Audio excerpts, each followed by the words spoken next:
Señor presidente, muy buen día. Mi querido Enrique, mi querido Félix Antonio, buen día para ustedes. Buen día, Jan. Buen día a nuestro querido y feliz televidente, radioescucha, a las personas que nos sintonizan a través de las plataformas digitales y a nuestro maravilloso equipo de producción que nos permite concluir una semana más con análisis, pasión y objetividad.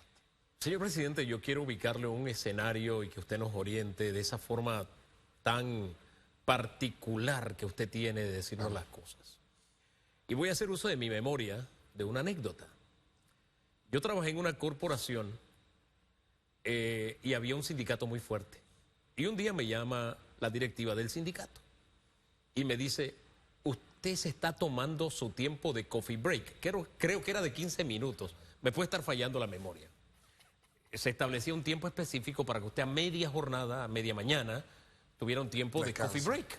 Okay. Yo le digo, sí, yo me lo tomo. Dice, ¿y usted hace un alto en lo que está haciendo para tomarse su coffee break? Yo le digo, no, yo la verdad es que si yo voy moviéndome de una conferencia a otra, yo aprovecho mi coffee break en el carro. Dice, no, así no es. Usted tiene que detener toda actividad de trabajo para tomarse su coffee break. Yo le digo, pero me parece que es más práctico que yo me tome mi coffee break dentro de la flexibilidad del tiempo que tengo a disposición. No. Usted está actuando en contra de las conquistas laborales. Yo me quedé asombrado. Allí fue donde mi mentalidad respecto al tema de la defensa de los derechos de los trabajadores, yo me decía, yo creo que podemos encontrar un equilibrio ganar-ganar. Total. Porque yo no he visto a la empresa como un enemigo, sino como un ente que me necesita a mí, por mis talentos. Y yo recibo una remuneración por ello. Si hay explotación depende de la posición que yo adopte, pero siento que el colaborador necesita a la empresa y la empresa necesita al colaborador, y creo que de una buena relación todos ganamos. ¿Ve? Fíjese la anécdota que le acabo de contar. ¿Por qué esa introducción personal? Para irnos a algo general. Hoy nosotros amanecimos con mucho dolor. Lamentable. Por las familias que pierden su ingreso. Fíjese que no me quedo en el trabajador, me quedo en las familias. Así es. Porque cada trabajador representa un hogar y en ese hogar puede haber esposa, hijos, abuelos, nietas, nietos. Derrame todo eso.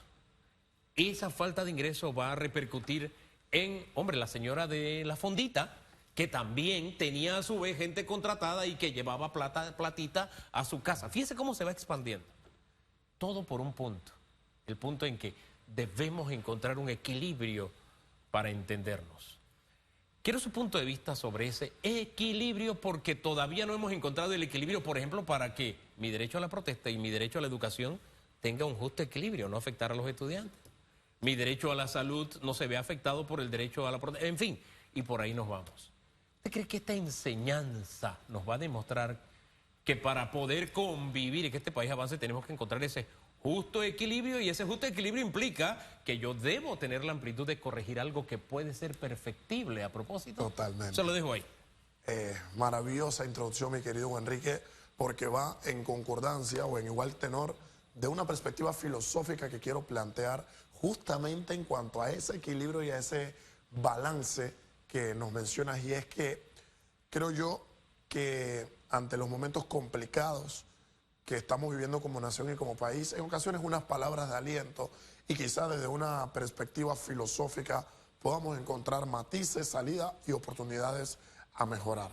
Y vamos a hacer un pequeño viaje, mi querido Félix Antonio y mi querido Enrique. Epicuro, gran filósofo de la antigua Grecia, a tal punto que en mi libro De Pasiones Vivimos los Seres Humanos, la mejor obra filosófica que he podido escribir, el 60% de ese libro es un desarrollo al planteamiento y a la filosofía de Epicuro.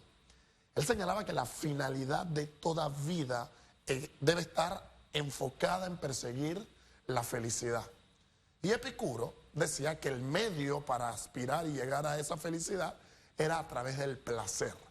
Entonces Epicuro fue un filósofo muy mal comprendido, porque la gente se quedaba en esa parte. Bueno, tengo que sucumbir a mi placer, el placer es el centro de toda la vida, y en la medida en la que yo cumpla y logre satisfacer mis placeres, voy a ser feliz. Lo que la gente dejó de lado es que Epicuro tenía una clave y decía, es que el placer debe tener una ausencia de dolor. ¿A qué le decía el placer sin dolor? Usted me puede preguntar, cómo un placer puede convertirse en un dolor. Supongamos que a mí me gusta tomarme un traguito, por ejemplo. Eso me da placer. ¿Qué pasa si yo el día de hoy en vez de uno me tomo 25 tragos? ¿Cómo voy a amanecer el día de mañana? El placer del hoy se va a convertir intrínsecamente en resaca, dolor de cabeza, en vómito, etc. Se va a convertir el placer del hoy en un dolor del mañana. A lo que Epicuro señalaba que la única forma de llegar a esa felicidad en la vida de los seres humanos es a través de alcanzar un estado titulado como el hedoné. ¿Qué es el hedoné? Y ahí el nombre de su filosofía, que es el hedonismo, es tratar de buscar todo placer en las acciones, pero ese placer tiene que estar alejado del dolor. Por eso que yo no concuerdo con la filosofía que se le atribuye a Nicolás Maquiavelo, porque en su obra El Príncipe, Maquiavelo nunca dijo el fin justifica los medios. Con posterioridad se le atribuye esta frase a Maquiavelo, y por una sencilla razón yo no estoy partícipe con este elemento y con este criterio, porque si el medio es injusto, es ilegítimo, afecta a un tercero, no hay medio que pueda, no hay medio inmoral que pueda justificar un fin moral. Pero continuamos con la filosofía y el punto de vista que nos comparte Epicuro. ¿Por qué lo quiero traer en una analogía a la situación que tenemos hoy? Si la defensa de un derecho y de una garantía presente se convierte en desvanecer y alejarnos de una oportunidad presente o futura, entonces dicha defensa que estamos persiguiendo hoy no se convierte realmente en una oportunidad. Porque si mi derecho a la huelga de hoy hace que una empresa cierre, afecto a trabajadores y de manera intrínseca hago que esas familias tengan una afectación, pues aquello que yo perseguía en una huelga por mejorar una ley, mañana no solo van a tener que salir a protestar por mejorar la ley, sino porque no hay empleo, o no porque no hay empleo, lo perdieron. Ergo, no hay ingreso. Ergo, ¿qué vamos a tener? Hambre, hay carencia de oportunidad, no hay inversión ni nacional ni extranjera y tampoco se están creando los planteamientos para que esto nazca. Pero ojo, no se están creando las oportunidades para empleo, o es que nosotros con nuestras malas actuaciones, supuestamente perseguir una garantía o un derecho, estamos haciendo que las empresas se vayan de lado. Aquí está espectacular la filosofía de Epicuro. El que no la quiera comprender es porque claramente no lo quiere ver. Mi defensa actual no puede repercutirse en un daño a mediano o a largo plazo. ¿Y dónde está un punto, un eje central y focal que nosotros podemos dejar en perspectiva? Vamos por un punto. El derecho a la huelga es una garantía constitucional, yo lo defiendo, a capa y espada, siempre y cuando no afecte a un tercero.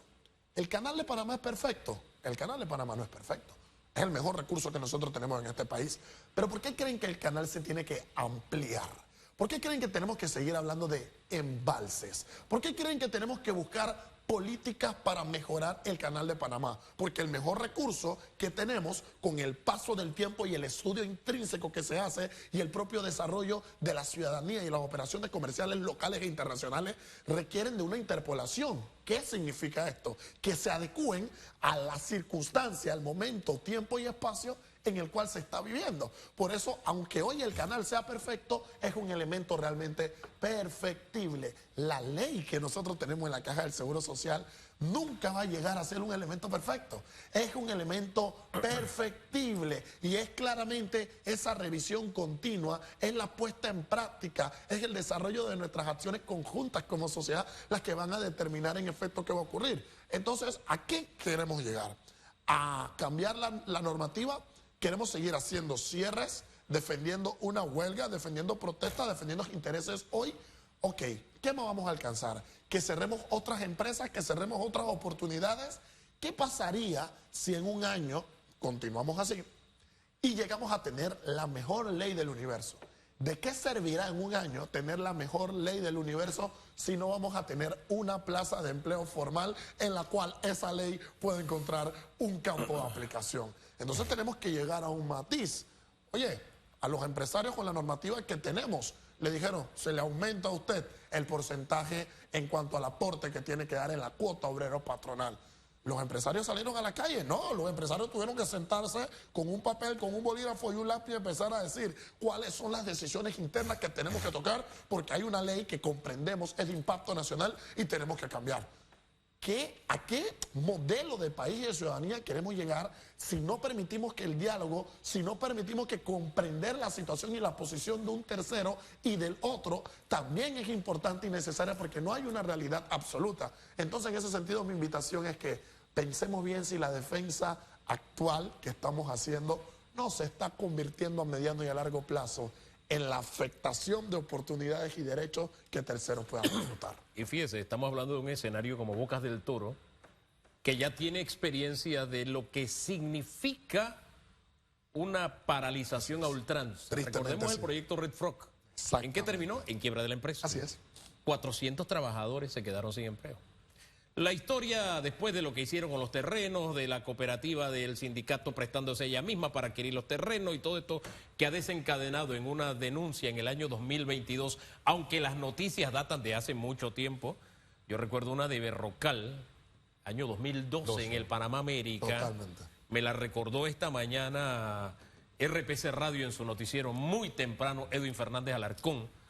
Y yo dije, oye, ¿verdad? Si tú tienes rato. Entonces, nos lleva a un escenario en el que el día de hoy tenemos a un sindicato con sus dirigentes en la palestra ante la posibilidad de que hayan cometido delitos. Pero más allá de eso, para mí, en lo personal, lo más grave es cuando un sindicato o una organización creada para defender los derechos de los trabajadores se convierte en la principal arma de contra los trabajadores.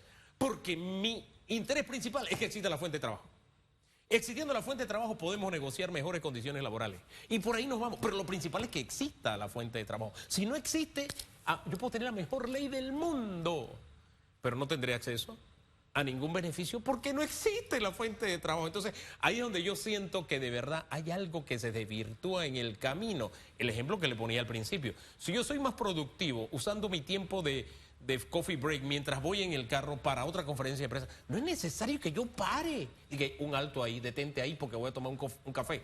No, ¿se da cuenta? Entonces, siento que ese entendimiento de ese equilibrio nos está fallando y en algunos casos las organizaciones sindicales se podrían llegar a convertir en los principales enemigos de quienes están llamados a defender. Y ya hay casos, algunos tristes como el de las bananeras, el de Red Frog, y por ahí nos vamos. Total. Y acabo de pensar en un elemento imprescindible con este punto de vista que me comparte mi querido Hugo Enrique, porque normalmente la lucha de los sindicatos dentro de una empresa es para defender esos derechos a priori dentro de esa empresa, que la empresa no abuse, no exceda y que exista una especie de balance entre los controles, entre ese poder que se abra entre el obrero y el patrón. Pero, ¿qué diferencias han tenido los sindicatos, por ejemplo, actualmente, o las plazas de empleo que ahora terminaron, fueron por alguna diferencia entre el sindicato y la empresa? ¿La empresa maltrató, la empresa abusó, la empresa explotó a alguien? No, la empresa ahora ha tenido que tomar una triste y lamentable situación. Y ojo, yo estoy en una perspectiva en la cual si se pierde una plaza de empleo o si se pierden 500 o 5,000, para mí es igual de doloroso, porque la pérdida sigue siendo de un trabajador, sigue siendo de una familia, sigue siendo de personas que requieren la oportunidad económica, y lo triste y lamentable es que en este país no existe el contexto y las plataformas actuales para que se creen las plataformas económicas que saquen a este país hacia adelante y podamos seguir hablando o aspirando a ese crecimiento económico que tanto queremos. Pero ese es un problema. ¿Por qué nace el problema del sindicato? ¿Por qué la empresa toma la decisión?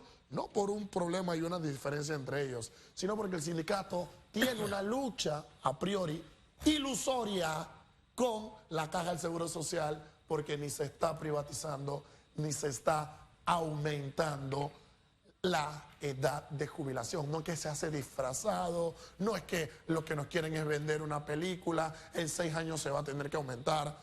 Créanme que si seguimos creando los medios a través de defensas actuales para cerrar oportunidades a largo plazo y seguimos cerrando empresas, puestos y oportunidades de empleo, no vamos a tener que subir la edad a 5 años en 6 años, sino vamos a tener que estar jubilándonos a los 80 y a los 85 años, porque es un país sin oportunidad privada y empleo no puede salir hacia adelante y no puede tener condiciones para que todos vivamos justamente. Oiga, usted me sonó a un hombre de izquierda en este momento con esa última frase, que nos acaba de dejar Pepe Mujica. Total. Él dijo, Pepe no es tonto, Pepe necesita al empresario que invierta, genere empleo, pague impuestos y cree oportunidades. Un hombre de izquierda. Fíjese, es casi la misma frase que dijo usted. Y yo estoy y usted, en el otro y usted polo está al de otro la lado. política. ¿Ve cómo podemos llegar a un punto de equilibrio y Ahí es el entendimiento? punto aquel. Epa. Gracias, presidente. De pasiones que vivimos los seres humanos. Gracias a ustedes, hermanos. La huelga indefinida terminó en despidos. Ahora, ni hacha ni calabaza. Total. Lastimosamente. Bueno, podemos Gracias, hacerle Ian. la mejor ley, pero ¿de qué sirve si no tenemos empleo? Entonces, pero en fin, gracias. Primero Dios, el domingo, a las 3 de la tarde, nos encontramos en Debate Abierto y el lunes en Radiografía otra vez. Bendiciones. Hasta lunes.